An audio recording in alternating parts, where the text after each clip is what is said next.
on the president's leverage with the Freedom Caucus and with some Democrats in the Senate. I think you heard what I had to say there about the president won in those states which Freedom Caucus people belong to. I think that gives him enormous leverage, doesn't it? I think it depends. You have to remember that the Freedom Caucus was put into power before President Trump was put into power. And he was put into power by the Tea Party movement, which was working very hard, going door to door to get candidates who could win to repeal Obamacare. They went through a lot. They were targeted by the IRS. They, waited out in the cold and had a bunch of different rallies to get, millions of people involved in their local communities to change this around. I think President Trump has leverage in some ways, but if he promised on the campaign trail to repeal Obamacare in full, and the final bill, not the bill now, but the final bill doesn't actually do that, I think he's also going to have a problem. Oh, I'm not so sure I agree with that. I cannot form of Obamacare holding up the entire legislative agenda with the tax cut deal. I can't see any Republican holding everything up, then going back to his constituency and winning again when President Trump is saying, you just messed up my entire agenda. It's your fault. But if you listen to what people on the conservatives on the Hill are saying, is they're getting hundreds of phone calls. Tea Party groups like Tea Party Patriots are getting hundreds of emails saying, this is not what I worked for. This is Obamacare 2.0. This is not the repeal that we were promised. And you can argue that Republicans and President Trump put themselves in a corner by saying, we're going to fully repeal Obamacare, when really that was going to be a very difficult thing to do. Look, wait a minute. If you get rid of all the taxes and you get rid of the mandates and you reform the Medicaid provision within it, you've done an awful lot. And it's only a technicality that says, well, you've not repealed the whole thing. Well, sure, and I think that results are going to be a very important part of that. And the White House is making that argument. They made the argument yesterday that this is about entrepreneurship. The initial first step is taking that wet blanket of Obamacare off of the economy so that businesses can grow. And I think we've seen just with the numbers recently that people are feeling better about that. But in terms of the political side of this,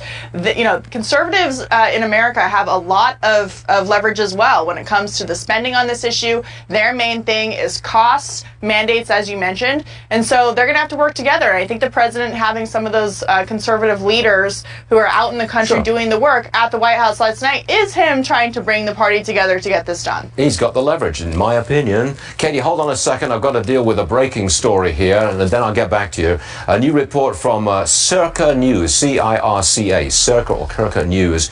It finds the FBI investigated a computer server tied to President Trump's business that was allegedly communicating with a Russian bank.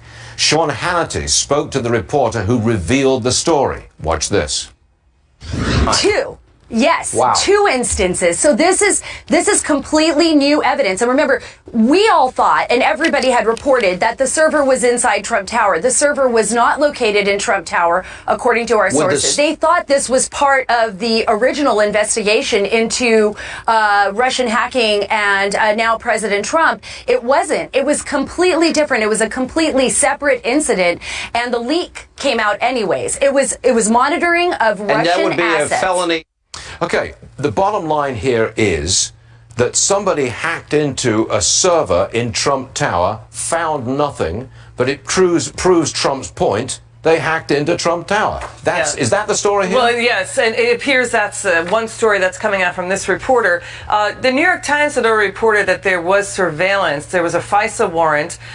It appears under the Loretta Lynch Department of Justice to watch Russian bank computers talking to Trump Tower computers. It's unclear, according to this reporter, where that computer tweet at 6:30 on Saturday morning was right. Well, no. Not that the president had ordered that, but that Trump Tower was wiretapped. Well, we don't know about. So there's FISA surveillance is different from a wiretap.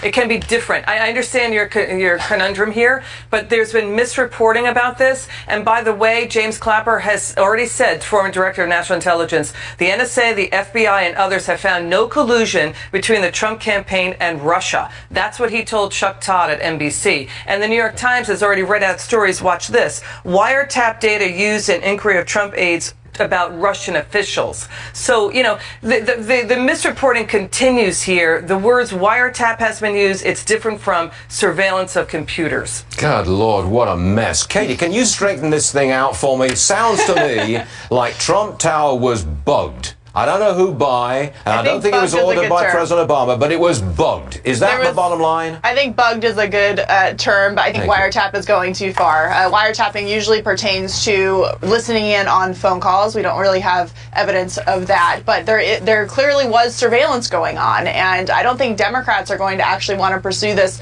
much further, because if we start opening up the can of worms to look into every single detail of what the Obama administration, which has a history of abusing this type of surveillance, I don't think they're going to want the American people to know exactly what was going on. And so I think that Trump's tweet actually may have put somewhat of a damper on this whole thing, but we'll just have to see. Fascinating. I'm still not clear at exactly what has happened here, but something's going on, and I'm sure of it. Well, two senators have asked for the warrant applications, so if they get the warrant applications, then we know that there was a higher level of surveillance going on. But there, as already stated, there is a big difference between surveillance and wiretapping. Wiretapping is a much, much higher bar when it comes to law enforcement than simple surveillance. Technicality.